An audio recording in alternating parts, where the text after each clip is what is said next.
mean? What? I couldn't hear you. What? Allegedly. Oh, there you go. Yeah, there you go. What's going on? I gotta go share us on the. I came 5 minutes early. We came on. I mean, it was a little bit late, but had to get some shit done. That's all right. So the. Let me mute so that I can share us. I don't want our voices in the background. One moment, please. I already have us muted, so never mind. Yeah, it sounded pretty good to me. So how was your Christmas? Very good. Yeah? Very nice. Relaxing yesterday. It was pretty. We just hung out. Jason and I painted and, did the stuff. We tried to play this dominoes game, but it's even too advanced for me, so that was fun. It sounded like you and Scott were upset about something about presents. I don't know. No, I was teasing him. Because that's what I do. Yeah. I tease him. So. Yeah, I got this cool Portland Trailblazer thing that I'm wearing here. A whole bunch of different. Mm-hmm. Yeah, what did your wife get herself? She got 2 purses. I got her some other, a couple little things, but she bought like these ridiculously expensive purses. But I was like, man. Scott's looking for his duster. Just 1 second, please.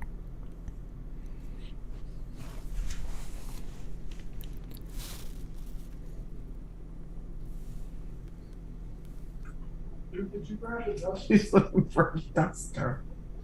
Wow. This is my life, right? That's crazy. She's like, where's my duster? I don't know. Alice, go find it. Yeah, go find your duster. Uh-oh. I don't dust. I use the leaf blower. That's how I dust around here. That's what I did. Been a lot of crazy stuff going on in the the Delphi case, and one of the things that's kind of sad is there's a guy named Michael Catt. He was a YouTuber, and he was there right at the beginning. He had a long beard. He always thought Thomas Bruce was the killer, and he passed away just like 3 days ago, randomly. I mean, it was just apparently he died 2 or 3 days before, and nobody found him or anything. I mean, it's really shitty. I mean, I didn't ever agree with him on virtually anything, but he was very. I heard about him. Yeah. He was, always made me laugh and stuff like that. So. Well, that's very sad. Yeah, it's kind of weird. I mean, just sort of like a random YouTuber. I mean, a person that we've seen. If you're in the Delphi case, you've seen Michael Catt. It's sort of. I mean, I don't know who to compare it to, and like the Summer Wells, but it's kind of weird. So. Do we know what happened, or you don't know? He was sick, I think. Had various health issues. Don't really know. He wasn't that old though. He was only 50 something. Oh wow. But yeah, the that's very sad. the guy that's on the run, he was friends with him. Like they made videos, but I don't know how good a friend. They sound like he makes it sound like they were just the greatest friends in the history of the world. But it's hard to know what's the truth ever coming from that guy. So. Unfortunate. Yeah. So yeah, I mean, a lot of people did some tribute videos out there for him. So that's what happened this week. But maybe should we do like a mild recap of it again? Okay. Yes. All right. So I don't know how long it'll take, but it won't take too long. I've done this a million times. But if you guys remember on we were talking about last week on February 13th, 2017. Libby and Abby, there was a school day off because of like a makeup, I guess they didn't have enough days off due to weather, so they got an extra day off. And it was February 13th, 2017. They were over here at Mike and Becky Patty's house. That's where that's where Libby lived because they had custody. Derek and the mother Carrie lost custody prior. Derek lived there though. I mean, he was still present in her life. So anyways, they were at the house here and Libby and Abby decided they were going to go to they wanted to go to the Monon High Bridge. So Becky, the grandmother, said that yes, you can go if you have a ride there and a ride back. So probably about a 1:25, they got in the car with Kelsey. She's the one that's the older sister of Libby, gave them a ride, and they took this route, the green route. The purple route up here is another route that at the very beginning Becky wasn't sure how Kelsey went, so she said she could have gone that way, but then later it was confirmed that she drove that way. And then this is where they both merge, and then she drove by the cemetery and then dropped the Abby and Libby off right here at the entrance to the it's like a place where you can park and then get onto the trails. It wasn't really a designated parking area, but you know how you can just kind of pull in and park if you wanted to. And they got out and walked the trails. And if I was going to go back to here, I think let me see which one of these is my walkthrough. Yeah, I think it might have been back here, right? I don't even know if I have it in here, but it was kind of like, oh, right here, there it is. Yeah, so right when you get out, right there is exactly where we were just pointing to. I'm not going to play that in its slowness, but right here on the map is where that video starts. And then they turn left here, and we go back to this. I'll just kind of play it quickly. So right there, it turns left, and then goes down the long straightaway, then kind of a slight turn, and then right to the beginning of the bridge right here. Okay, so that would be that walk all the way down like this to here. And then they were dropped off at 1:37, and then 2:07. There's a photograph that was uploaded to Snapchat that's on the bridge right here facing back that way. And there was the first photograph, however, was taken right here, but there was no time associated with it that anybody's ever put out there. I'm just going to say it was probably like 2:04 or something. And then the one that's 2:07, they kept walking. So just for your orientation, here's the beginning of the bridge, and that's what you see right here. If I rewound it just slightly, right there's the beginning of the bridge. And the route went all the way across the bridge over to here, okay? The way it works with the photographs is the first photograph taken is right here of the full length of the bridge, and that can be seen in this video. That's actually just randomly I clicked on the right spot. There's the full length of the bridge. See that black and white photo right there?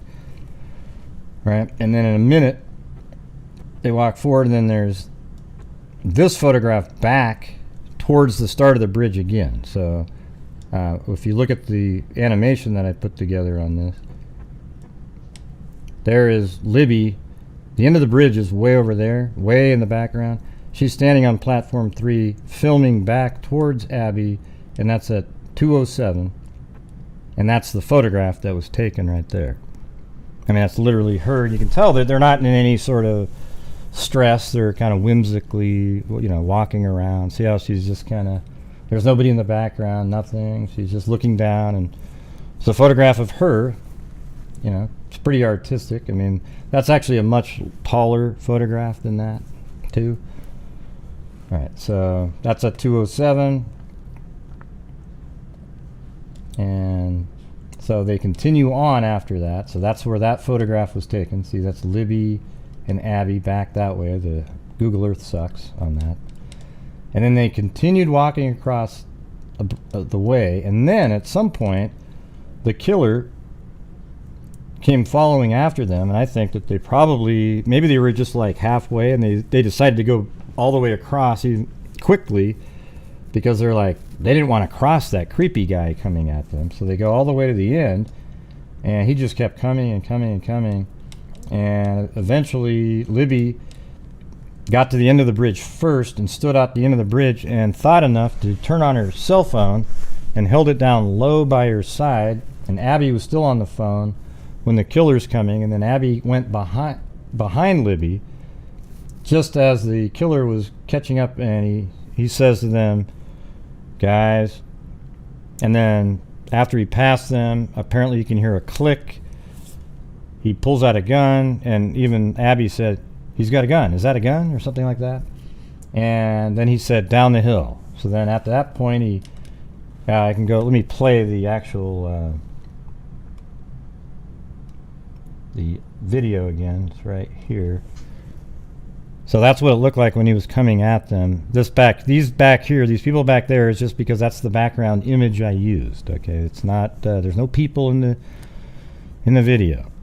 All right, so he's walking at them, and you can see that little blue came on there. That was part of one of the Abby or Libby's clothing, but Abby was still on the bridge, and he's coming at them, and I can play the audio too. Guys.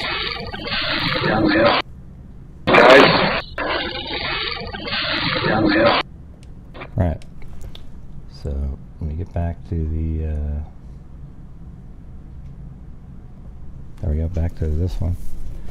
So now they're right here on the end of the bridge. He comes up to them, has them go down the hill. Then they go down this hill right here. There's a first hill that takes you down to the private drive, and then a second hill that goes down to here, and then then they either ran across or were forced across. They either ran across and he caught them, or they were forced across, and their bodies were found here the following day. However, for a while they were just missing to people, and Derek was supposed to be there at an hour and a half to 2 hours after they were dropped off. So they were dropped off at 1:37. So that would mean approximately, 3:07 to 3:37 is when he was supposed to be there. So he got there, right in between that, 3:14. At 3:11, Derek was driving right here over the Wilson Bridge because he had gone on a trip for Becky down to the town of Frankfurt to take photographs for her appraisal business. Then he drove back up. 3:11, he drives over the Wilson Bridge right here. Then at 3:15, he shows up right here at the parking area. He actually calls at 3:11 to Libby's phone. That's how he remembered that he was going over the bridge at that time. And then at 3:14, he called again right here, and he got no answer, and he was getting kind of nervous, so he got out of his vehicle, went to right here. He was right there to 3:15, 3:20. Then he asked this guy that had a flannel shirt on if he had seen the girls, and he said, "No, I didn't see any girls. I just saw a man and a woman couple. They were arguing or something, or what? I don't even know what he was saying. It was just a couple near the bridge, and apparently it turns out that they were a cheating couple, that they were both, cheating on their significant other." So then he said, "Oh, well, they must not have gone that way." So Derek walked down this trail right here, and that one takes you all the way down here, and he didn't find them. And then he got back up here at about 3:30, 3:35, something like that. And which is interesting because it turns out that law enforcement believes that the killer was still in the area for 20 minutes of the time that Derek was searching. So that means when he got out of his car at 3:15 to, let's say it was 3:20 to 3:40, they think he's still walking around. So it's actually conceivable that when Derek was down here, the killer had came back up and crossed back onto the path, and maybe he would have actually crossed paths with this person had he not gone down the 505 trail. So that's kind of weird to think about it like that. And so anyways, that's he didn't find the girls, obviously. So then all these people started showing up. He called family members, and around 4 o'clock everybody started showing up. Mike showed up later, like at 5. He was parked right over here, and they searched all the way through the night, but I don't think anybody looked right down in here, and probably you weren't looking on the ground either. The audio sounds like no, it's not though, SSS, and it doesn't sound like two different people. That's just you wanting it to be two different people. That sounds great on my end. No, they're saying that the audio of the guys Oh, the down the hill. killer. No, it's the same person. Okay. So, anyways, the next day they were found right over here at noon, and nobody was thinking of looking over here because the Snapchat images were over here. Why would the girls cross the creek? That wouldn't make any sense to anybody, right? So, so they were found the next day at noon. And then there was, we showed all the different press conferences where they, gave us kind of a description. You have to go back and watch last week to get that. The description of what what you might be looking for in somebody, somebody that's changed their behavior. They seem too interested in the case, blah, blah, blah, all the standard stuff. And I don't know. What do you remember from last week that...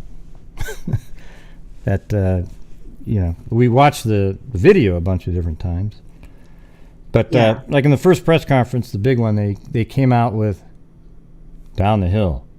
That's all they gave us, like down the hill. I think it says get down the hill, like a G apostrophe. It doesn't really matter though. It does, And then they said they were going to switch the way they were looking at it. They released the new picture from the older man to this younger fella or younger looking person.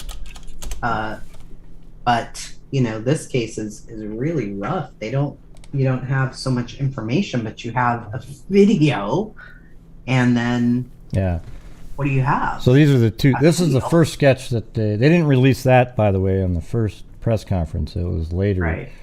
But at first they released, a still image of the killer on the bridge and just the simple down the hill. And they wanted people to recognize that. And then later they came out with a sketch that looked like this older guy here with the goatee and a hat and a hoodie. And so that was the prevailing information for 2 years. And then in 2019, they had a press conference with quite a bit of new information. They did a whole new direction. And I think that new direction is what's led to the newer stuff that we'll be talking about today. This guy right here, it's a totally younger looking face. I mean, there's idiots out there that colorize this shit and do all kinds of stuff. And sketches. They don't look anything alike to me. Yeah, I say the same thing, but there's people out there, they kind of look alike. They try to figure out a way that these two people couldn't look further apart. They don't look like anything like this shit right here is a joke. Like when people colorize and put eyes and shit in there, it doesn't. No. It's now you're trying to make it look like an exact person, and that's not what sketches are for. They're just a vague likeness of somebody that maybe it might be like, that does kind of look like so and so. And now that I think about it, these are the things that happen. You're not supposed to do overlays and shit like that. It's embarrassing when people do that, and people get. What's even worse is when people get excited about when people do that. Because that means they're like, ooh, look at that, ooh, yeah, I know, and it's like, these are sketches, people. Okay, so this one right here was created off of a video image. This one right here, and a witness. So they were looking at the video and kind of just came up with this. Then this one was actually the first sketch that was made. Somebody described who they saw. They didn't put it out there, but then they changed directions in 2019. And in that press conference, they put out another word, or it was just a word, but I think it's another thing that says, hey guys, like that. But it just says guys. And it's interesting because that was in 2019, right? In 2017, this person who described what was on the video to me put that it says, hey, is exactly, that, guys, hey, same kind of thing. And I was like, well, that's interesting because she already knew that, right? So it's like, hey. And then do you think they have a lot more audio? Well, I don't know if they have a lot more of him, that they'd want us to hear. I mean, it's like, I think there's that point where you go, is it sensationalism now? Does him saying some really evil shit, does it help? Maybe it would help identify him, but is it any clearer than what we've already got? I don't know, but he says guys, and then Libby says something like and then they describe which way to go. They discuss which way to go, and that stuff's probably on there. But we don't really need to know that, right? Like if the girls are saying, "Hey, which way to go?" We don't need to know. I mean, I'd love to hear it though, just to have all the information. I'd like to actually see the video up until down the hill. There might be. See, what's weird is sometimes people in the public can figure out something to do with it that's better than what they think they do. You know, but they always do better than the wackos that pretend that they see all these different things in photographs. I don't know. It's weird. It's like, for example, like my walk thing that I did, I think is better than what they put out. Like I keep the bridge still, and then you can see how he moves. You know, why didn't they do that? Yeah, you know, there's things like yours that. is a lot better because it's stabilized, just like what you did with Summer's video that was all over the place. Oh yeah, that turned out. I forgot about that one. But yeah, so then in that press conference it had guys, and now we have guys, and then there's some time. You know, who knows, 8, 9, 10 seconds probably. Then he says, "Down the hill." And I've practiced saying that, so don't go, "Ooh, great, your voice sounds just like the guy." You know.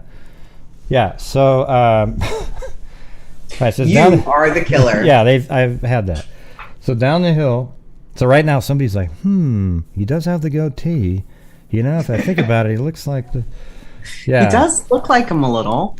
So at that press conference, we got the young face, guys, and also they want to know who the driver of a vehicle that was parked at the abandoned CPS building. It was right there. I talked to a guy who said he saw a vehicle parked here between 8 in the morning and 2 o'clock, but it turns out he was talking to somebody. He said it was right here, and then he was talking to somebody, a police officer, and he said it was parked at the building, backed in so that you couldn't see the license plate. So that's why I think they think that vehicle is related. I always thought that they have a suspect in mind. Interesting. Yeah. That was backed in. Because why include that, you know? But did they give a good description or anything that people could go off of? Just a vehicle that was parked near there. Yeah, see, my thing is I don't even think that was for the public at all. Like, I think they put it out there and it was a message to the killer that we know what vehicle you were driving. And they actually have a person in mind, actually, that probably drives that vehicle. And they want to see what that person does with the vehicle after they put that message out. That's what my opinion is, because they just said, we want to know who anybody who knows who the driver of the vehicle that was parked at the abandoned CPS building. That's a ludicrous request, right? I agree. Oh, yeah. Hey, oh, yeah. I know the guy that was driving a vehicle that was parked at the... I mean, that just doesn't even make sense, really. Yeah. But what does make sense is a killer listening to that would be, oh, my God, they know that I was parked at the abandoned CPS building. Holy crap. So that must mean they know what kind of car I had. Holy crap. You know what I'm saying? That's the only thing that makes sense to me. So I think that is kind of where we... left off last time. Yeah. Basically, I mean, we played different press conferences and so forth, but that was we could play that last one that was only 8 minutes long, and then that would catch us up to this part. I mean, do you want to do that, or? Yes. Let's see. Because I haven't seen all the things, so yeah. I mean, this is the one I think we played last time, but this is the 2019 press conference, and then I have this new one. You know, lately that it's taken a whole another shift. Okay, so we'll get into that right after this press conference here. This is the 2019 one where they put out the new sketch. But view this time and try to see if it seems like maybe he's talking to specific people that they're aware of, you know, because that's what we had a guest on that actually Sarah. Heck, I can't remember her name. All of a sudden, my brain just went foggy. But she's an actual behaviorist, and she came on and she said it sounds like they're actually talking to somebody. So let's just play it. And Delphi community, how grateful I am. You inspire people that you don't even understand, and you don't even understand why.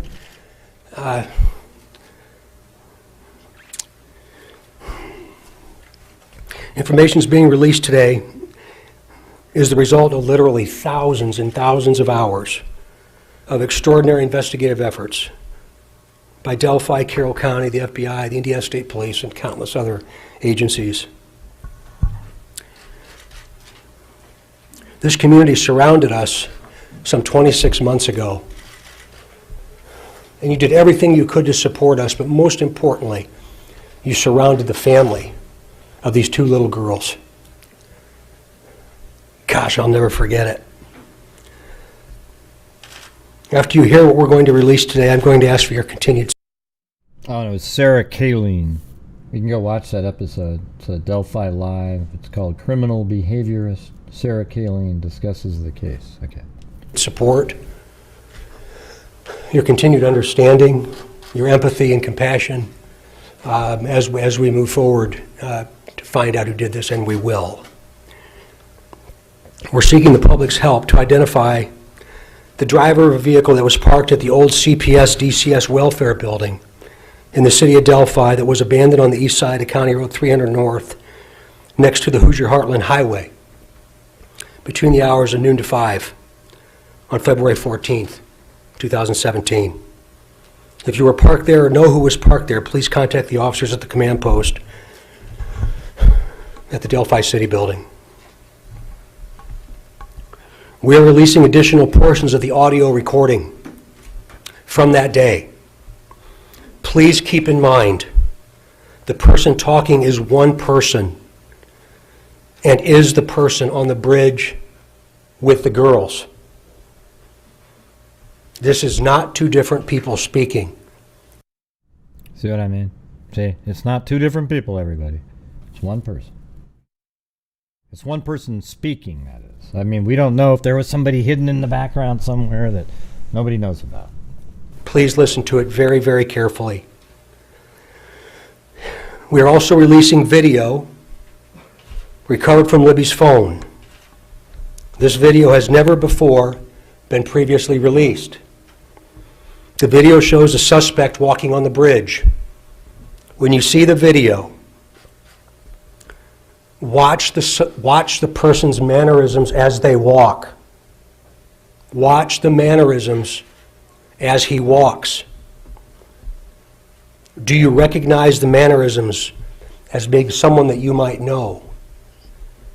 Remember, he is walking on the former railroad bridge. Because of the deteriorated condition of the bridge, the suspect is not walking naturally due to the spacing between the ties.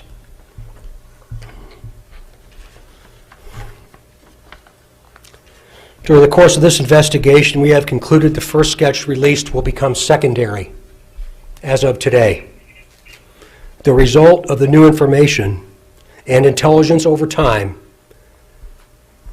leads us to believe the sketch, which you will see shortly, is the person responsible for the murders of these two little girls. We also believe this person is from Delphi, currently or has previously lived here, visits Delphi on a regular basis, or works here. We believe this person is currently between the age range of 18 and 40, but might appear younger than his true age.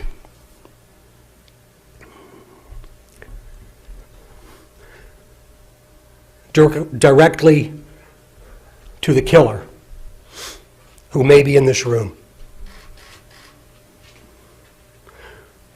We believe you are hiding in plain sight. See, that's kind of creepy right there, right?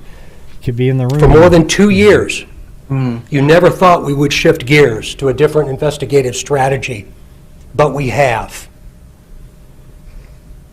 We likely have interviewed you or someone close to you. We know that this is about power to you, and you want to know what we know, and one day you will.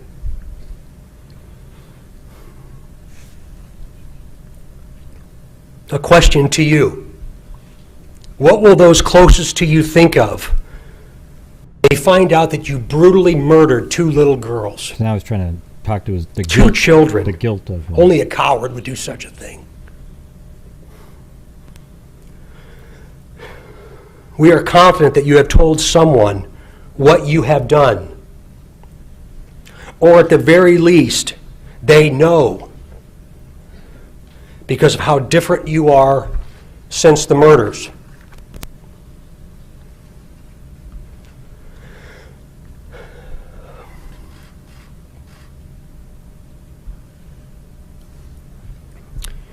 We try so hard to understand how a person could do something like this to two children. I recently watched a movie called The Shack. And there's also a book that talks so well about evil, about death, and about eternity. To the murderer, I believe you have just a little bit of a conscience left.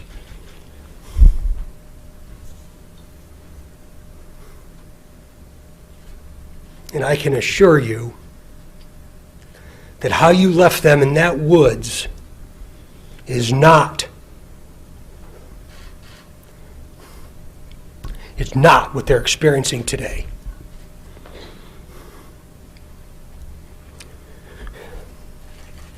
To the family, I hope that you all will give them some time, because we're going to be asking that there's no media inquiry or no media response for at least the next 2 weeks, and I hope you understand why. The family found out about this information this morning. Yeah, the only thing new to them was the sketch. They'd already seen the entire video. I just think they just didn't want people bothering them. I mean, that's about it. But because this was probably, big news at that point, right? Well, it's huge news to everybody else. I mean, we're talking a new sketch, the actual video of the guy walking, and they want to know who the driver of the vehicle that was parked at the abandoned CPS building. So it was like three huge things that were like, oh my God, this is all new to the public. I just want the family to know that when I take my last breath on this earth, I'll be thinking of them. There's going to be a tremendous amount of questions. I know that. Never in my career have I stood in front of something like this. Please be patient with us, please. We're just beginning.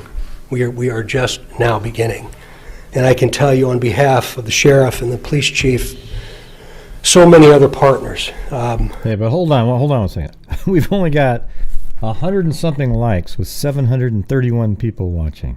And I know, you guys don't want me to hit the auctioneer button.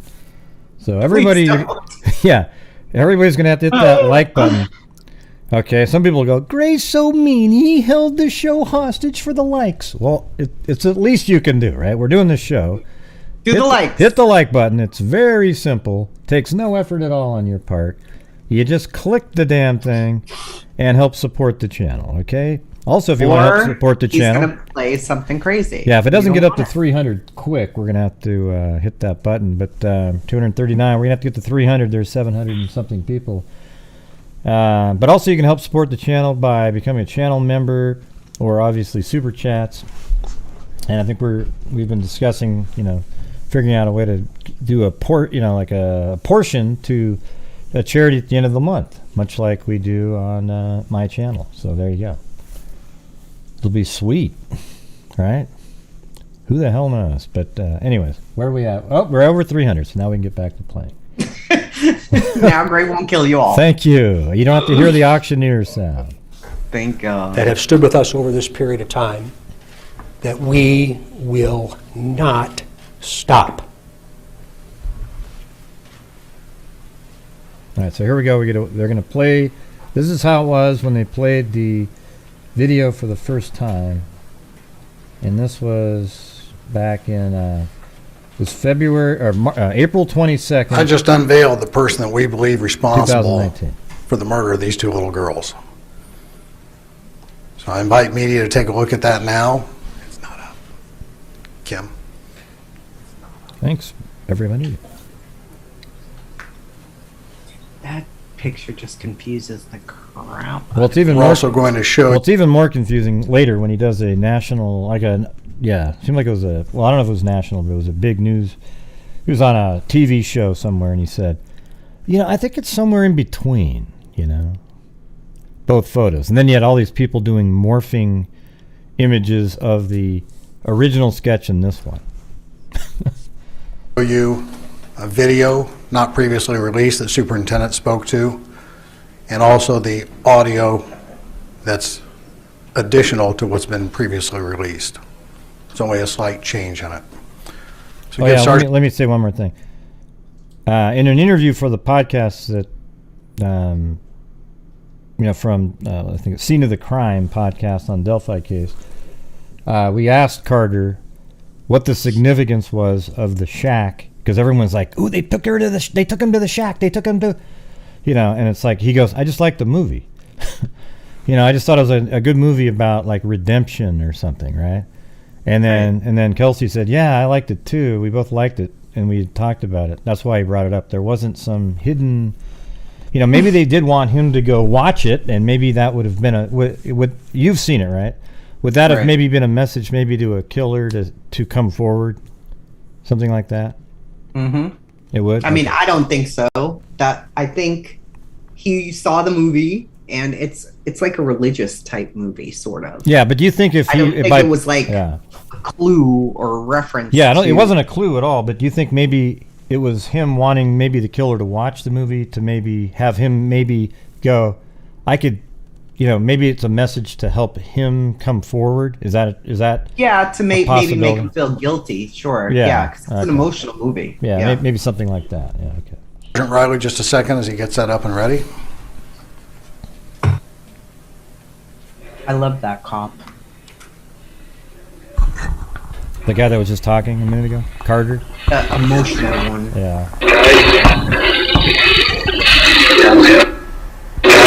Guy.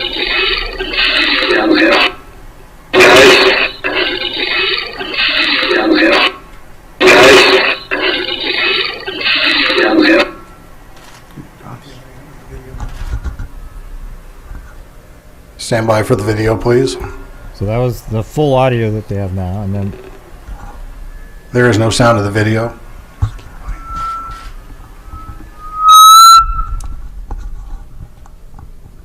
yeah, because the audio wasn't done when this video was filmed. It was late. It was like 10 seconds later when he got close to them. He's 60 As feet Superintendent away. Carter mentioned, he is on the railway bridge. You have to take different steps to get to it. This information later this afternoon will be on the State Police website. For the community that's here, we have 100 copies of the news release. If you put in that URL, you'll be able to get to that site to play it. And we also have that same release for you in the media. And the rest of the state will get that release in about 15 minutes. So we appreciate those of you that came here. This concludes our announcement. Thank you for your time, patience, and courtesy. Yeah, and here's the, if you go down the Indiana State Police website, right here, it's crime report. You just type in Indiana State Police, Abby and Libby, and it'll get you right to here. And then down here, they actually have the audio files and the video that they, the version that they put out, right? So that's what I took. I took their version, and then I exported each frame individually, and then repositioned each frame to keep the bridge still. And then I even did it a second time, making sure that when his foot's planted, it doesn't slide or anything. And I think it made it a better deal. So anyways, that's the website there. You can see it. All right. So now we're going on to today. So for 2 years, they were pretty quiet. There was an HLN. They came forward and did they did a podcast too, and then there was a bunch of different stories, but law enforcement's remained really quiet and intentionally, right? Like that's kind of what they were trying to intentionally be quiet. And then just recently, out of nowhere, one night, it was actually Becky was at a grocery store at 9:30 at night, and they were told, we're going to put something out. Boom. I mean, that's weird, right? At 9:30 at night. And what they put out was this right here. Let me play this.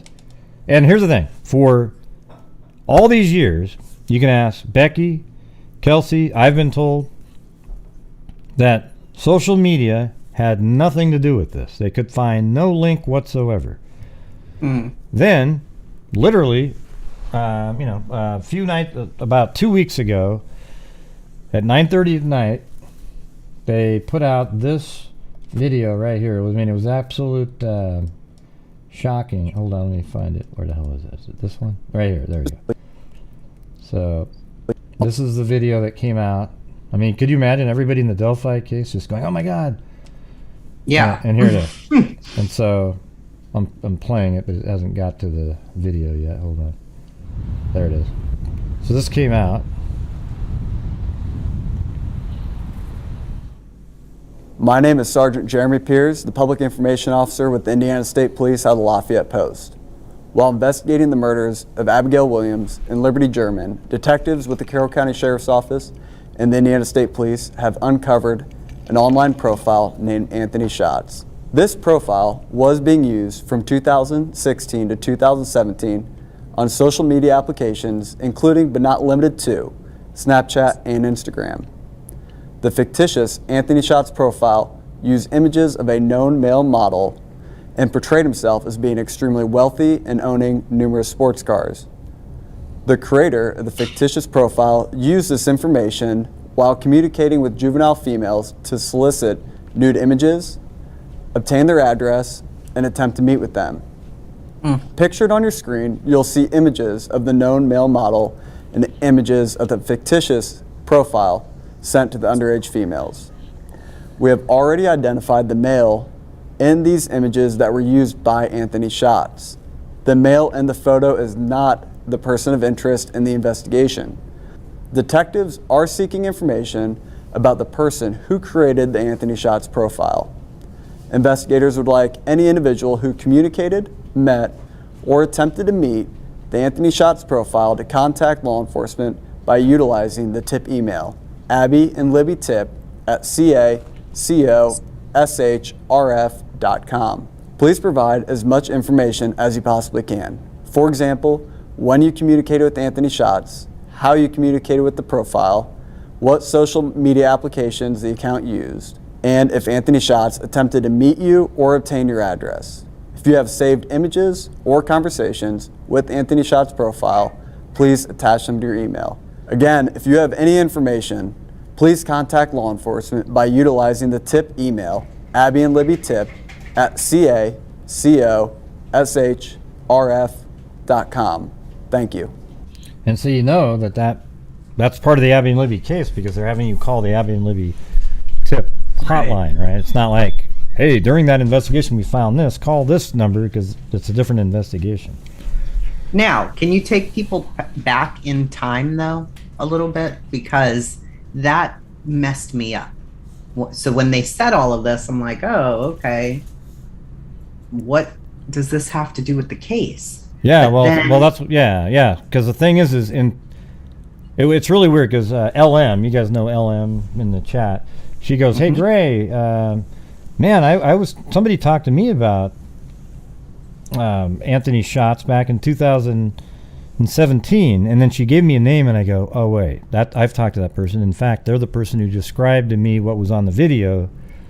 And I went back through the conversations, and then on March 22nd, 2017, about 5 weeks after the murder, she shared a conversation that one of Libby's friends was having with the Anthony Schatz account. Okay, and you want I'll go over that here. You want to look at it? Or? Yeah. So hold on. Yeah. Because that's crazy. Because I was thinking, well, seems really irrelevant and weird, but when you put all this together, it's not. Yeah. So there it is. So mean. Okay. Yeah. So I don't know the order of these. I had to go find another version of them. So let me get. I think this might be the order. I have money, silly. I have a few super. Yeah. So this is an actual part of the conversation. So this is Anthony Schatz with one of Libby's friends. So it says, I have money, silly. A few super nice cars. Wouldn't be a big deal for me to come to you. Haha. And then she says, done, I guess means don't. Don't kidnap me. And he says, wow, with a frown. I don't know you. That's why I said that. Okay, rate me then. Now he wants to know, do you think I'm cute, right? So she puts an 8 down, and then hold on a second. Yeah, this one. And then she came back, and then he put a different picture. You could see the sink there. And in that picture, she said, oh, okay, 10 then. And then he said, I don't have the whole conversation. Apparently, this is a massive conversation that goes on and on. And he says, thanks. And keep in mind, she's 12. Okay. So, haha, thanks. And then she says, yep. And then Anthony says, so I'm obviously cute to you. Now he's working his angle, trying to get her to give up a little bit more, cave in a little bit. So I'm obviously cute to you. Haha, why would you ever think I'd kidnap you? So now he's going, referring back to the kidnapping part again. I beat someone up. So not only would never kidnap you, I would beat up anybody who tried to kidnap you. So he says, I'd beat up someone up that would, I'd beat someone up that messed with you, silly. Haha, I'd never do anything to harm you. And she said, now her spider sensors kicked in. And she said, normally older people don't do things with younger kids unless they are kidnappers or something. And then she says, and thanks, referring back to how he beat somebody up. And then he said, wow, sorry for thinking you're pretty, now guilting her. And now she has to come back. Nah, don't take that towards you. I was just saying. So now he's got her reeled in. And he says, I was like, what the F? I don't know why I'm attracted to you. Sorry. I know I'm older. You're just so, See what I'm saying? Like this guy, he's just working the angle. And it's just ridiculous. So that's just part of the conversation right there. And so anyways, it's crazy, right? Absolutely crazy stuff. What's going on with his comments here? Then to show the real dude who was behind the account was like, wait, what? What are we doing here? Hey, Keith Starks, can you just save that shit for somewhere else? Not that I don't agree with you on some of it, but it has nothing to do with what we're talking about. Okay, thanks. All right, what are you saying? I said once we saw the real guy who was behind this, it's like, okay, this is suspect. Yeah, no, it's so way back in 2017, law enforcement, the FBI had already, let's pull out this document right here. See, this is what's so insane. I don't know if you want to. This is really crazy. So in this document, February 25th, 2017. Okay, so that after we saw that press conference, or what, I don't even know if you call that a press conference. What was that last thing? A news brief or something? Yeah, whatever the hell that is. See, at that time, everybody's like, ooh, wow, they want to know who's behind that account. Ooh. But that's not really what they were saying. Right. They wanted to know who was communicating with the account. And various, And so the thing is the next day, a newspaper put out that the name behind that account was mentioned in this probable cause affidavit as Keegan Anthony Klein. Okay, so in this document here, it mentions that he, in his home, is where that account was created. So they're not confused at where it was created. I think that the account then was probably shared with multiple users, or perhaps even somebody else in the same household was using that. There is a father that lived there as well, right? So, allegedly. to borrow one of your terms. Okay. Allegedly. So I don't know. You want to sort of read some of this because there's a whole bunch of blacked out. But why don't you read this one? The undersigned says on February 25th, 2017, the Indiana State Police and the Federal Bureau of Investigations executed a search warrant at blank. While working ISP case blank, the FBI sent information to the ISP Cybercrimes Unit that an adult male was soliciting female juveniles utilizing the social media platforms Snapchat and Instagram. The adult male was using the username Anthony_shots. Subpoenas were sent to Instagram and Snapchat for the Anthony_shots account information. The Instagram and Snapchat returns provided Comcast IP addresses.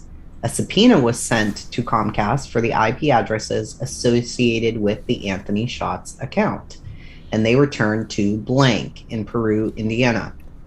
The Instagram subpoena advised that the Anthony Shots account was registered on 7/20/16, and the Snapchat returned advised the account was registered on 7/14/2016. On February 25th, 2017, approximately 12:30 p.m. Eastern, the search warrant was executed on the residence by ISP, FBI, and the Peru Police Department. Blank and his son, Keegan Anthony Klein, were located in the residence. Why do you think the dad's name's blocked out of there? Because I don't know. It's weird. Yeah. Yeah, that's weird. Why did they leave Keegan's name in there? I kept calling him Keegan. It's Keegan, isn't it? Yeah, I heard I keep saying Keegan too, even though I think we said it was Keegan or something. Yeah. At approximately 12:35 p.m. Eastern, Blank was interviewed by ISP Sergeant Kunstek and FBI Special Agent William Mann. Was read his rights and agreed to speak with the investigators. Blank confirmed they had Comcast as their internet provider and it was a secured network. Blank told investigators that Keegan did use Instagram and Snapchat. At approximately 1:25 p.m. Eastern, Keegan Klein was interviewed by ISP Sergeant and FBI Special Agent. Keegan was read his rights and agreed to speak with the investigators. During his interview, he initially denied creating fake social media accounts and talking to underage girls. Later in the interview, he admitted to creating the Anthony_shots profile and speaking to underage girls. Keegan told investigators he created the accounts approximately 6 months ago. He stated he liked to talk to girls he knows personally and girls he doesn't know personally. He stated he meets girls on Instagram. He said he knows the age of the girls he communicates with because he talks to them. He stated if a girl told him she was 16 or under, he wouldn't care and he would still talk to them. He told investigators he finds girls on Instagram and then tells them to talk to him on Snapchat. That's because everything friggin' disappears. Yeah. Keegan admitted to speaking to approximately 15 girls that were underage and advised he probably received pictures from every one of them. He advised that he saved their pictures to his gallery. During his interview, Keegan stated he was fucked. He should have left. Keegan advised that he had packed another bag and took it to Las Vegas. So this part was just totally whacked out. But I think what he's saying here, let me read it the way it should be written. It says, during his interview, Keegan stated he was fucked and he should have left. Keegan advised he packed another bag and was going to take it to Las Vegas. And then his dad and Keegan returned. They actually just had returned from Las Vegas on February 25th, the same day as his warrant. He stated he was going to leave when his dad was asleep. So I think up here, this is supposed to say he advised that he had already packed another bag and he was going to take it, go back to Las Vegas or something, right? Because it just doesn't make any. You can go over that 1,000 times. It makes because he was allegedly in Vegas prior. Yeah, he was in Vegas with his dad, or apparently just prior to that. Then they get back on the 25th. They're served a warrant. Then he says, "Man, I should have left. I mean, I'd already packed he should have left already," is what he's saying. He'd already packed a bag, but he was gonna wait till his dad went to sleep, and then he was gonna take off. All right, Which that's what it's also makes no sense. but okay. Yeah, it's kind of like, well, why did you need to wait for your dad to go to sleep? What, were you scared of your dad? So now you sort of wonder, is there something going on a little extra here with the dad? Okay, so I don't know if you it doesn't make it's so the whole thing is wackadoodle. So I start right on that part right here where it says he still. All right. There we go. He said he returned from Las Vegas on February 25th, 2017. He said he was going to leave when his dad was asleep. He told investigators the main phone he uses is the white iPhone 5C. Mm-hmm. After his interview, he was polygraphed at the Peru State Police post by Sergeant Matthew Collins. Keegan and Sergeant Collins spoke about this incident and case. Blank. So maybe they're saying the Abby and Libby case? I don't know. Yeah, maybe. Keegan again admitted to creating the fake Anthony Shots profile, whatever, and speaking to the underage girls. He told Sergeant Collins the girls range from 15 to 17. He knew their ages because they told him how old they were. He received approximately 100 sexual pictures from underage girls. He described sexual pictures as bare breasts, vaginas, butts, girls in bras and panties. Also advised he received approximately 20 videos of underage girls masturbating. He stated he would masturbate to the pictures and the videos that they sent him. He also communicated this to the girls who were sending the pictures and videos. His polygraph questions were based on the case blank. His polygraph was concluded at 7:30 p.m. and he was transported back to his residence. The undersigned has watched the interview and polygraph recordings of Keegan Klein. Multiple electronic devices were seized during the warrant, including an Apple iPhone 4, Apple iPhone 3, Samsung Galaxy S5, a Galaxy S4, notebook tablet, and an Apple iPod Touch. On February 27th of 17, he contacted ISP, Cybercrimes Unit, and told them he located his Apple iPhone 5C that wasn't taken during the warrant. So check this out. So here's the part that's very suspicious to me is when the police went there, they confiscated all those items, the Apple iPhone 4, the iPhone 3, Samsung, all those things that you just listed. But he didn't give him his iPhone 5, okay? And the thing is that at this point, then they go over all the different phones, and it's, kind of boring drivel shit. I mean, we can't read it, so it's kind of... So you go all the way down here, and I think this might be... Let's see. Yeah, so read this part here. This part's crazy. I mean, so now we get to the point, they're talking about the iPhone 5C and how when he turned it in, but it tells you the specific information is crazy, so... All right. While looking over the digital forensics examination report, I noticed the user of the Apple iPhone 5C deleted multiple items off the phone before turning it in to law enforcement. On February 25th, 2017, the search warrant was served on the Klein's residence, and Keegan was interviewed and polygraphed. On February 27th, he called the Indiana State Police to turn in the Apple iPhone 5C. So that's kind of weird, right? Because it was 25th they went there. He turned it on the 27th. Now it gets really interesting right here because he knew where that phone was when the police were there, but he didn't care that on all those other devices they're going to find the porn, the videos that these girls sent. He didn't care at all that they had those, which are absolutely damning things. But that one phone that he was using during the time that Abby and Libby were murdered, he wanted to make sure they didn't get that one. And now start on that next paragraph. All right. On February 25th, 2017, at approximately 7:30 p.m., Keegan's polygraph was concluded. He was transported back to his residence. The digital forensics examination report shows at approximately 9:19 p.m., the user of the iPhone 5C started to uninstall and delete apps from the phone. At approximately 9:19 p.m., the user uninstalled and deleted Snapchat. At approximately 10:14 p.m., the user uninstalled and deleted Instagram from the phone. See how crazy that is? That means like he gets the polygraph test. He knows where that phone is the whole time. Yeah. But he didn't want him to see what the hell was on there, so he goes home, and then an hour and some odd minutes later, he's out there deleting, and he probably had to research how to get rid of stuff. Yeah. On February 26, 2017, at approximately 12 p.m., the user uninstalled and deleted Meet Me from the phone. The user put Snapchat back on the device, and on February 27, 2017, at approximately 1:28 p.m., the user again uninstalled and deleted it from the phone.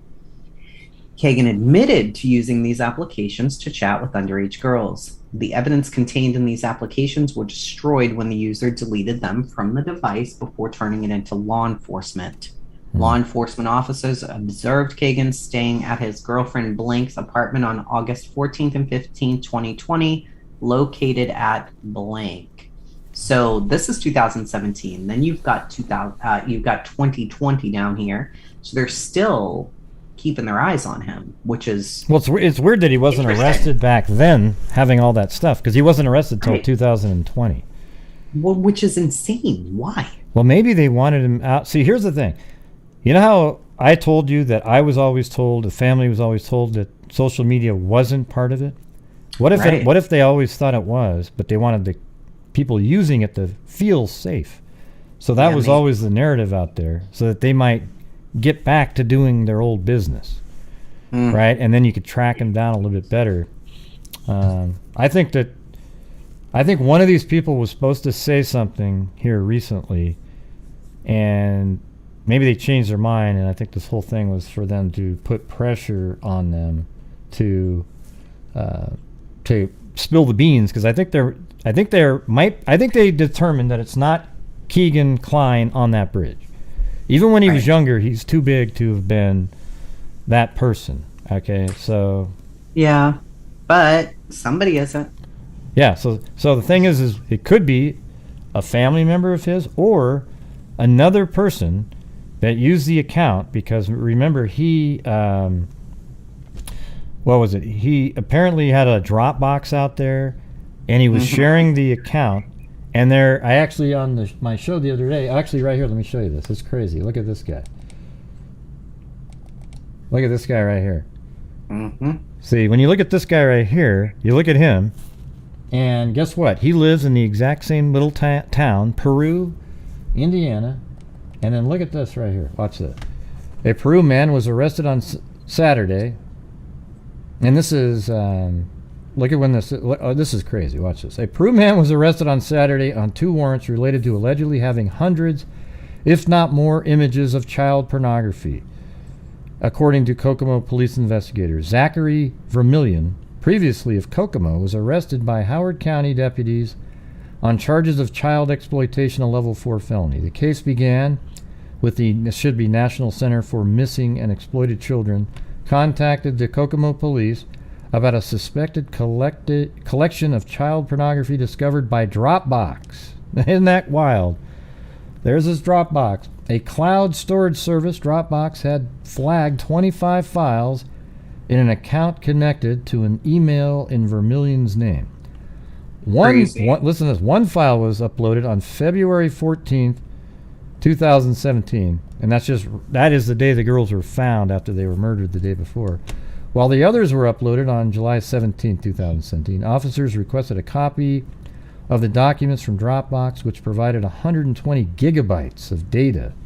Officers eventually tagged about 2,500 files, both photos and videos, as child pornography.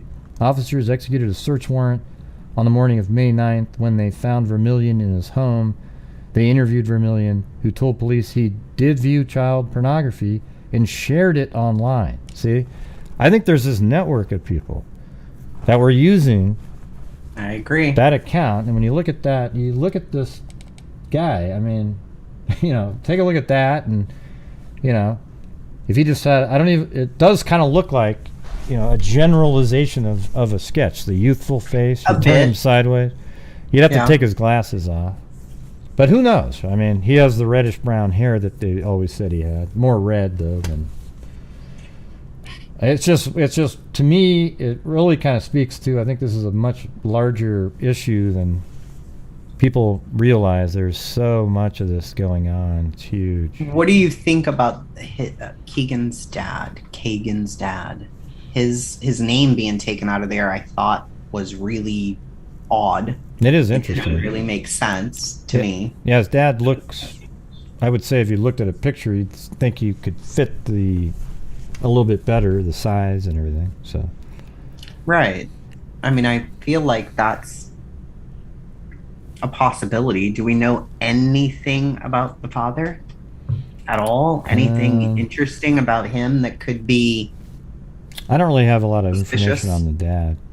I didn't see any arrests. I looked up. I didn't think I see anything that was, I mean, a lot of these people, they've been hiding for a long time. I heard an interview with, Keegan's buddy. That's how he called him Keegan. That's why I think it's Keegan. Maybe it is. Maybe it's Keegan, and that guy just says it wrong with an accent or something.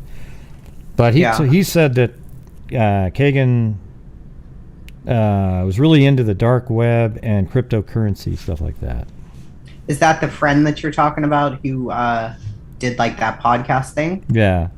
Yeah. Like it was that was a guy. interesting. Yeah. That was interesting, yeah. So, I don't know. It's in a weird place right now. It sounds like things are picking up, but it's crazy that it's come all the way back to something so sort of simple-ish. Like it should have been, I mean, they always say, we could have solved this.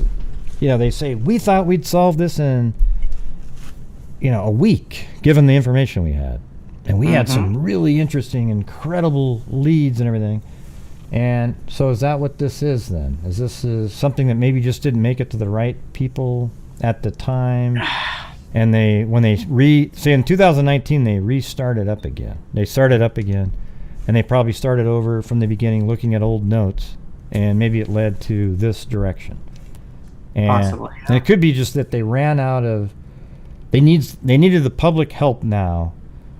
Because if you get information from individuals like other girls and you can see their communication, and maybe there's things in there that describe how far it would be, I could meet you in 20 minutes, and then another girl says, he says I can be there in 35 minutes. Then you can start drawing circles, and then where it overlaps might be where another user lived. And, there could be other users that catfished Keegan in a way. Like a totally fake account, but they're using it, but they're sharing stuff, so he didn't really care. But it's not, the user isn't. So they want to know people that have met the Anthony Schatz person and all their communications that they've had. I mean, some of it probably embarrassing, I'm sure. And think about that: 20 girls sent in videos of themselves. Doing stuff to themselves. And, man, so if you're a mother out there, just make damn sure your kids aren't doing anything like that. You might think that they're not doing that. Exactly. But you don't know on Snapchat, especially because it disappears. And fathers, too, obviously. But, I mean, you guys got to make damn sure that they know what's going on and tell them never to send anything to anybody like that. Ever. Yeah. Ever. Because just think about it. That Keegan Klein, just doofus, wacko, barbarian, was able to get 20 random, 12 to 14-year-old girls to send him videos. I mean, that's really that's disturbing, right? So it's very disturbing to think that this guy, I mean, he used I mean, maybe he wasn't really well known male model, but come on. Well, you're more social media savvy than I am. So in terms of like all the little apps, do you? So Snapchat. So what is Snapchat good for? Snapchat, you post little pics, little videos, like really quick. They have a lot of filters on them, but if you're messaging with people, those messages disappear, like they can go away. So what happens is if you're a pervert, you can't, or people will know. So if you screenshot somebody's Snapchat, it tells you, oh, this person's screenshotting your Snapchat. So you just use another phone and record it. So now you've got it all. You have it all on your phone, which is sickening. Instagram, there are a lot of Instagram models, I guess you would call them, on there. But there are a ton of perverts on Instagram. Like my daughter will post and grown men try to follow her on Instagram all the time. So we have it set up for, Wow. we have to approve if anybody wants to follow her, because there are a ton of perverts. But there's the Meet Me app. There was Backpage for a long time, but that's just a horrible site anyway. So he said that he would make people switch over to Snapchat, right? In this document. That's exactly why you do that, because Instagram stuff stays. You can delete it, sure, but the other person can still see it. Mm-hmm. So if I wanted to report you, I could go in and say, see, Grace sent me all of this, even though you deleted your end of the conversation. But on Snapchat, it goes poof. It goes away. Yeah, that's wild. Snapchat's horrid. It's horrible.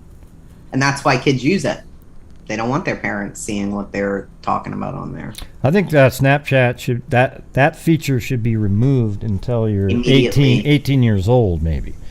Right? Yeah. Like you can't. Well, but then people just lie. They just lie. Yeah. God. That sucks. They just lie. Man, why would you even put something like that out there? Like you're actually making it so that people can put inappropriate shit out there that it. Absolutely. You know what I mean? What a dumb Absolutely you feature. are. It's an awful app. I despise it.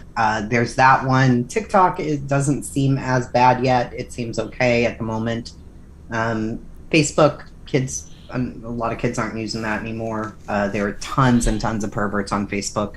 They communicate with each other using hashtags on Facebook. It's awful. But Snapchat's by far the worst. But that's where the predators are reaching out to the kids. Yeah. One of the things that was mentioned by a caller, I might do a call-in show later if anybody wants to call in, but somebody called in last week, and you and I were talking about it. It was something about Snapchat had, at some point, you could only use filters for the images if you gave your location data. And so if you look at that one picture, I actually don't think that's even relevant now, but if you look at the first picture of the full length of the bridge, it's black and white, so a filter was put on that one. But I'm not sure if that's one of the filters that is location sensitive or not, so I don't know. But I think when you start looking at the fact that an Anthony Shots account was communicating with one of Libby's friends, and the Anthony Shots account liked one of Libby's, some of her posts. Right. Then it makes you a little bit like, whoa, that's like weird. What is happening here? Yeah. So there you go. To me, that's crazy. It is crazy. It's. I mean, they could have all been sharing. There could have been a whole group of perverts.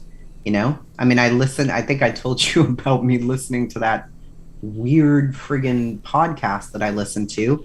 And it was a guy, he was a puppeteer back in the day, and he would go to kids' birthdays, and he worked at a church, and he was the nicest guy anybody ever met. But there was a whole group of them communicating in private about murdering, raping, and eating children. And they would exchange all this information. There were women involved in it. Yeah. And they finally got busted, thank God. But they were able to chat constantly about doing this. So what's going on? I mean, I think there's just so many more of these creepy, just barbarian people than anybody ever really thought. There's just this underbelly of just craziness. And some of the stuff, I mean, you could even look at, who's that one guy that was, he killed himself apparently in jail, and he's had a the government guy. Epstein. Yeah. Mm-hmm. There was something going on in there, a huge network of some shit like this, right? Oh my God, yeah. So huge. So then you look at that and you go, man, it's even at that level. So we're talking big time people. It's sick, man. It's sick. Yeah, the people he abused, I mean, they came out and talked, and it was like, whoa, what in the world? I mean, you wouldn't have thought. You see him with all these people, with these famous people, and he's rich, he's got this wonderful life, and inside he's hiring 14-year-old masseuse in his house to come and do crazy stuff. It's just crazy. There is a lot more out there than we think, for sure. Yeah, and for those of you who aren't subscribed, go ahead and hit that subscribe button, because we're trying to get on a more regular schedule here. I think we'll be able to do that. I think probably this new year, I would imagine. Things seem to be settling down a little bit. Yeah. A little. Much better, though. And then hit that notification bell, too. Don't forget that. While you're here. All right? You know what I'm saying? Let's see. Don't make Greg come for you. All right? Yeah, I was showing her, but I can't say, but I had probably my best image sleuth in the history of that I'll ever do, but wow, it was awesome. Can't share, but it was like just from one image. Kind of crazy. Yeah, like maybe one day I'll be able to share it. Who knows? Yeah, it was pretty awesome, I'll say that. I'm kind of amazed. Just off of a single image. What didn't even look like a fucking image. I'm like, what is that you're even looking at right now? Yeah, that was crazy. It was pretty awesome. I'll say that. So you guys have any questions? I mean, this is kind of where we're at here. Yeah. It sounds like it's pretty, I think it might lead to something now. I do. I mean, I have some other information that I can't share that, it's like, ooh, pretty crazy. If it's true, then it's crazy, right? So hopefully it'll lead to something here soon, but it's wild that it's gone from social media, has absolutely nothing to do with it, back to here, and then you look at what's out there and you wonder how that wasn't a bigger deal back then. I agree. Doesn't make any sense. Like if I was running the show and I saw that a catfishing account liked the victim of a homicide, I would just be on that shit 24/7 until I got the guy, because that seems like that's the answer. Especially after collecting all of his stuff and knowing for sure that he was getting these little girl pictures. And knowing, I don't believe they were like 16 and 17, because the one podcast I listened to, she alleges that she was 12 communicating with that account, and it was the same guy, and she was 12 years old, and that he was an asshole to her all the time. If she didn't pick up the phone right away, if she didn't send him pictures right away. She went to meet him at a park, and she brought her friend, and he yelled at her like, why did you bring your friend? And what the hell? Well, and she was so shocked when she seen him, because in the Snapchat or whatever thing, he's a friggin' model. So was it actually him though? Was it did she say it was 100% Keegan? So it was the Keegan guy in that one. Okay. And she was 12 when she started talking to him, and they asked her in the podcast, did you send him sexual pictures? And you could feel her embarrassment. She was like, yes, I did. She's now 21. She's married. And I mean, at first I was thinking this might be fake. I can't really tell with this girl, but I think she was just really embarrassed. So she started talking to him like in 2015-ish? Mm-hmm. So before all this. I'm guessing. She didn't say the year, but I believe she said she was 21, and she started talking to him when she was 12, and they talked for years, a few years. Yeah, because that's only been 5 years. So that would have been 9. So there's a 4-year missing there. So. Yeah, I don't know. I was just like, listening to it, like, okay. It's the same one where his buddy talked, that same one that you sent me. I listened to the next one, and it was a girl. Yeah. And she was talking about how he hit her up, Instagram, and then Snapchat. She sent him videos and, nasty stuff. And she finally agreed to meet him, and she brought a friend, and he was furious with her.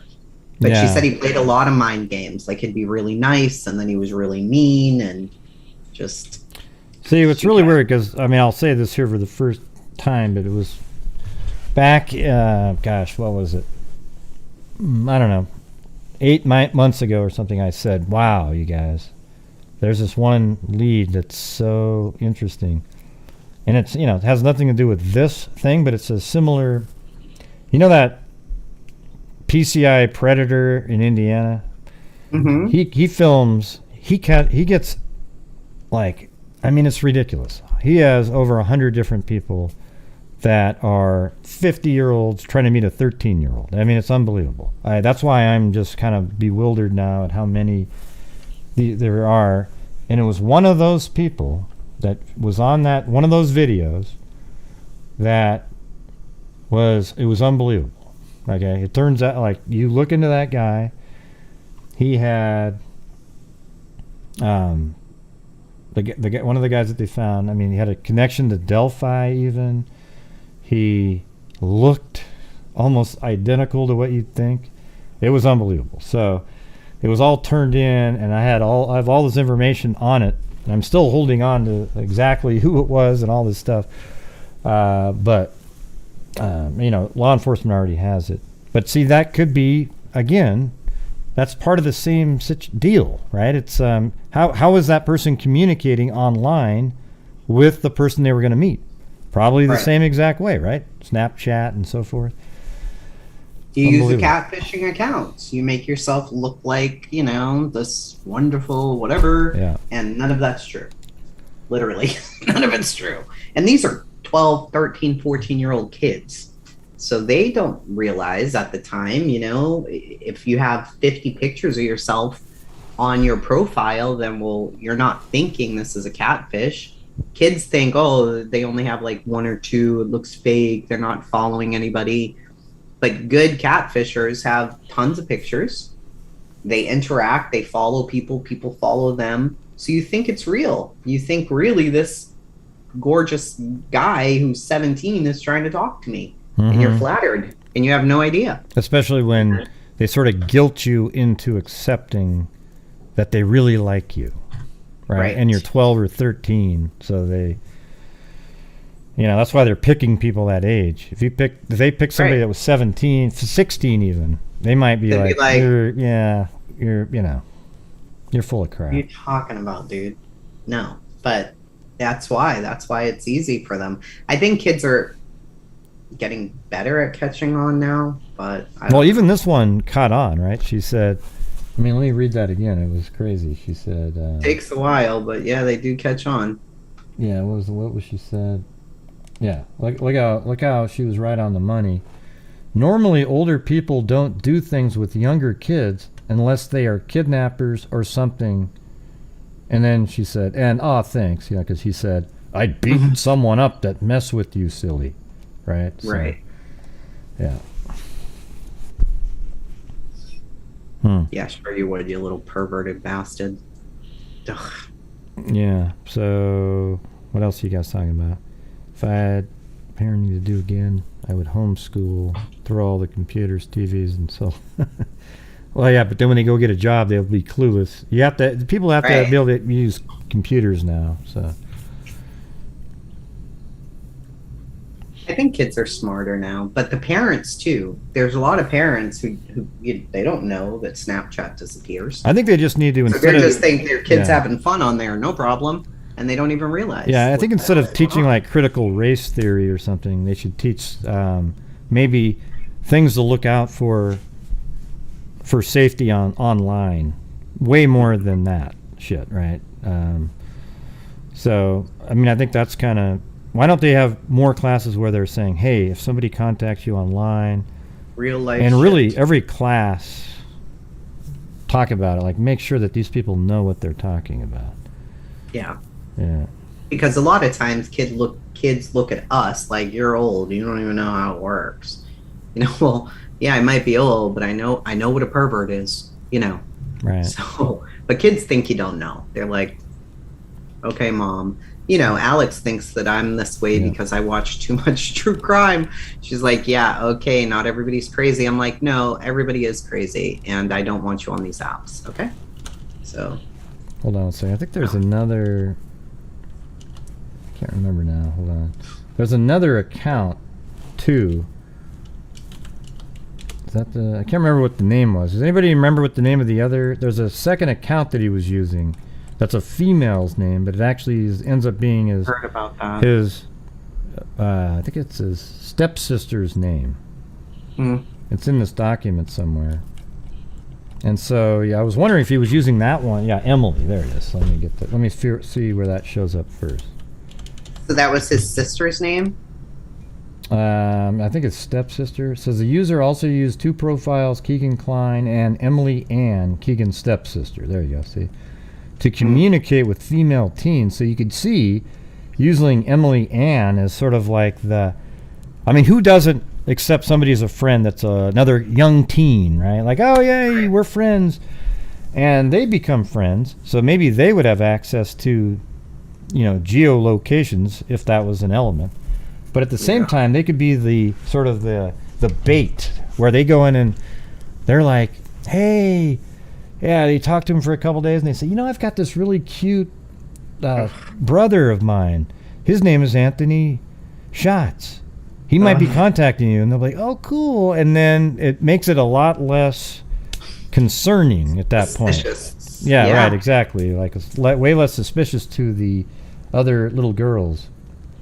So that's infuriating. I mean, sophisticated, a little bit. I mean, it's. Yeah. I don't know if that's exactly what it was used for, but it could have just been an easy way to have contact with lots and lots and lots of girls, and then he would then choose from those the ones he would then jump in with the Anthony Schatz account. Something like that. Yeah, they're like bait. Yeah. Or multiple. So, to communicate with female teens, conversations were found on this device. Emily discussed how. Oh, yeah. So here it is. Emily Ann. So right here, look at this. Emily would discussed how she had sex with Keegan and his father at times. So that's kind of weird, right? Sorry, my phone just went off by itself. Sorry. Oh, okay. Look at this part right here. Conversations were found on this device where Emily Ann discussed how she had sex with Keegan and his father at the same time. I'm telling you, that is a catfish. This is the father has something to do with this crime. Allegedly. Maybe. Yeah. Allegedly. Yeah, you gotta throw that in there. Yeah, that's pretty weird. Now look down there. Female children 12 to 17.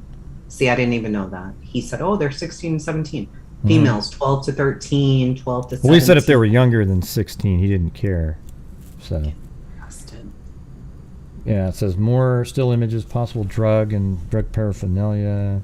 So, I wish they didn't black out all the stuff, the conversations, because that, not that we need to know it, but that would be interesting. I mean, look at all this stuff. Like, here's Emily Ann having a conversation. We don't get to see it. No, see? Something very crazy is going on. And I think these might actually that's suggest... on Kick. That's a Kick chat. And that's similar, right? A whole nother thing. Kick chat is like, not like Discord. It's kind of like Facebook Messenger, Kick. You can have groups. You can do the audio, video, whatever. Kick is not the best app for kids to be on either. Can't you? Doesn't that do the same thing where it doesn't last or something? I mean, what makes it a secure site? I'm reading something here right now. So, it's supposed to be for teens, but it's not always. Is Kick appropriate for kids? Although this app is extremely popular with kids under 18, it's also very popular with sexual predators. Kick has a problem with child exploitation on the app since its creation and is still making headlines concerning this in April of 2019. So it's listed under Net Nanny, 8 most dangerous messaging apps for children. Kick is number 1. Kick's messaging app allows your kids to send group and private messages and is continually making headlines as one of the most dangerous apps.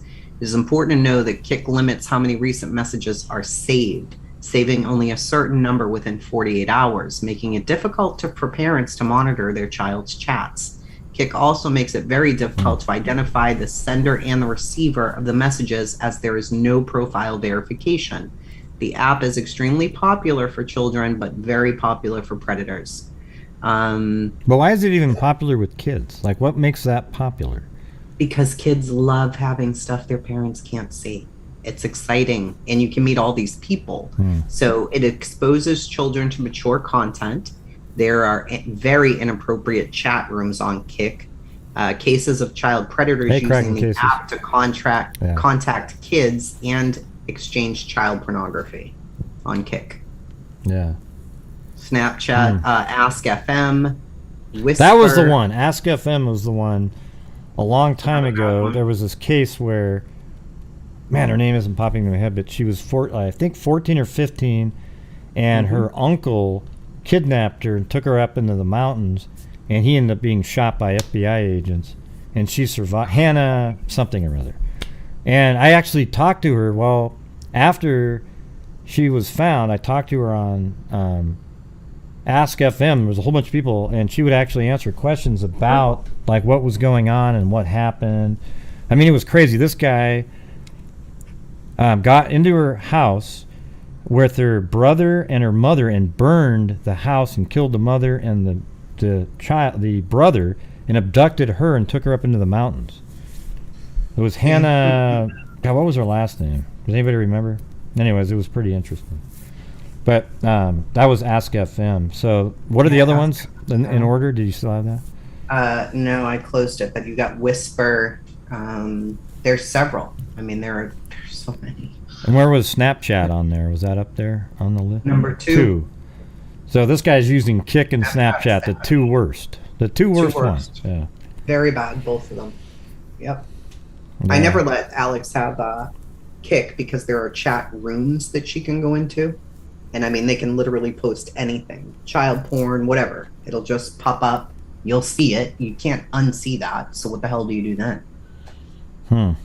And we make, she has to tell us before people can follow her. Yeah, it's so weird too because like every time people would bring up, there was sometimes when people would bring stuff up that was interesting to me. Like some people were talking about that. What's that game where you find an item somewhere near? Oh yeah. I know what you're talking about. I can't think of it, but I know exactly what Yeah, there was people that were, because they played there.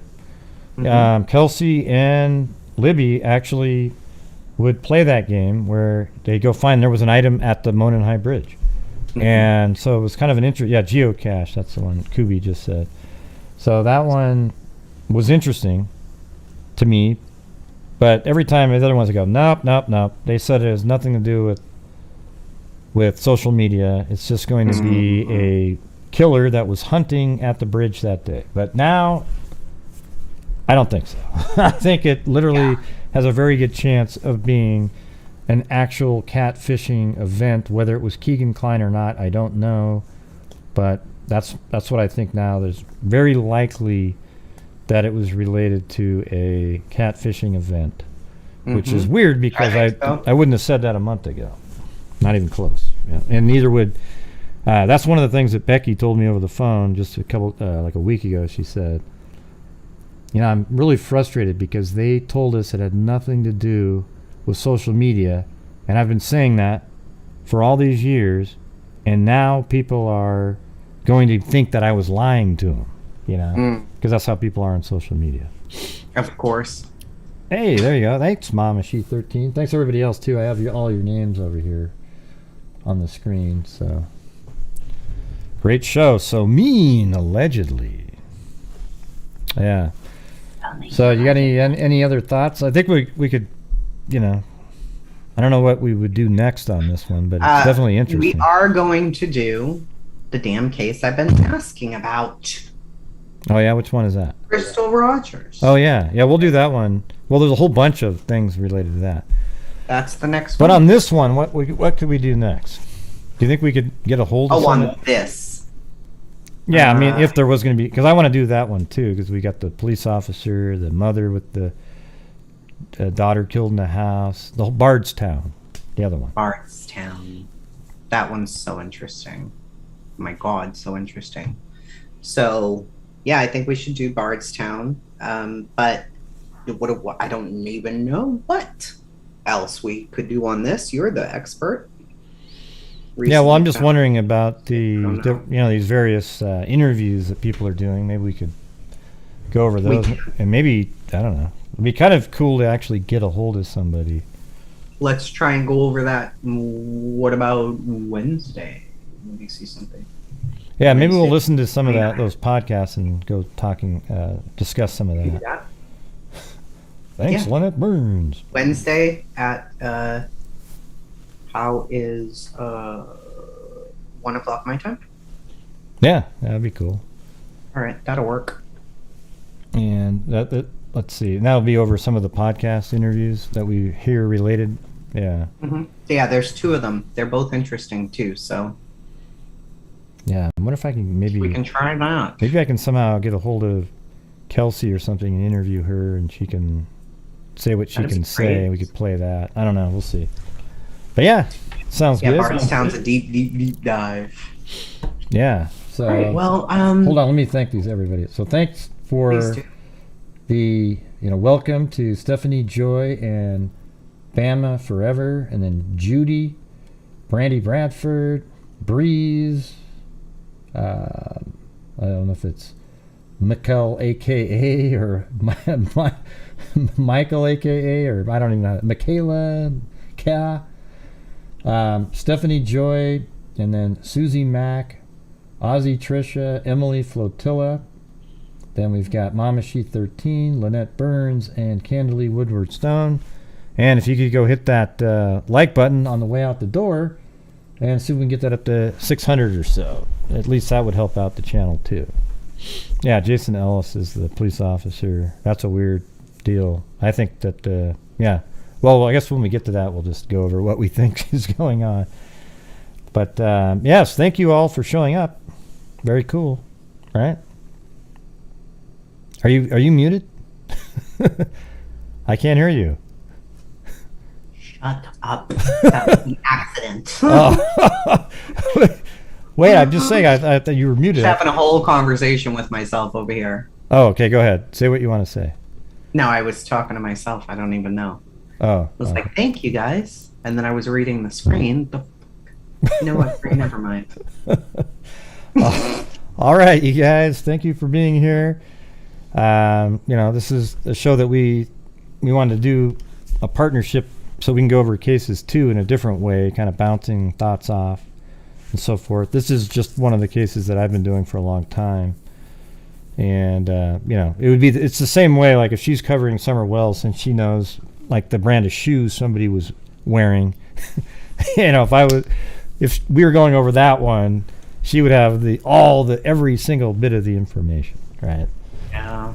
Even though I know to get it all out of my head now, though, it's making me crazy. I know the broader strokes, the main stuff to me that, if I found something that was really pointing somewhere, I'd probably go in on that. But I'm just sort of where I've, I don't know. Sometimes it makes it seem like she went missing, wandered away, and sometimes, my theories. You never know, man. It's crazy. I think that would be the best.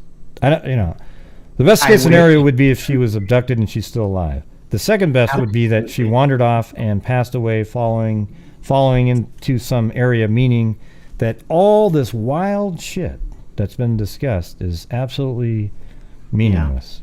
That's what I think that would be the second best scenario. Because that means, I don't know if I fucking like that gray. I spent 6 months. I spent 6 fucking months. I know you need it to be. I know you would need it to be something else. I'm gonna need to feel satisfied, in some way. All right. Yeah. So. Yeesh. All right, you guys. Thanks for being here, and I guess we'll see you guys next time. All right, on So Mean. Allegedly. And here we go. Oh, thanks, Brandy Bradford, right at the buzzer. Thank you, Brandy, Mama She, all of y'all. Thank you so much. Yep. Bye-bye, and here we go. We're going to maybe just hang out for just another 30 seconds. Yeah, I'm not going to talk when we go off, though. I doubt it. See? It was already there. I'm not even saying anything. Yeah. Oh, my God, they can still hear us. Shh. Be quiet. Don't say anything. Okay. Gosh, Jason, why would you do that? Hey, Mary Lou, shut the hell up, okay? Don't be on our show.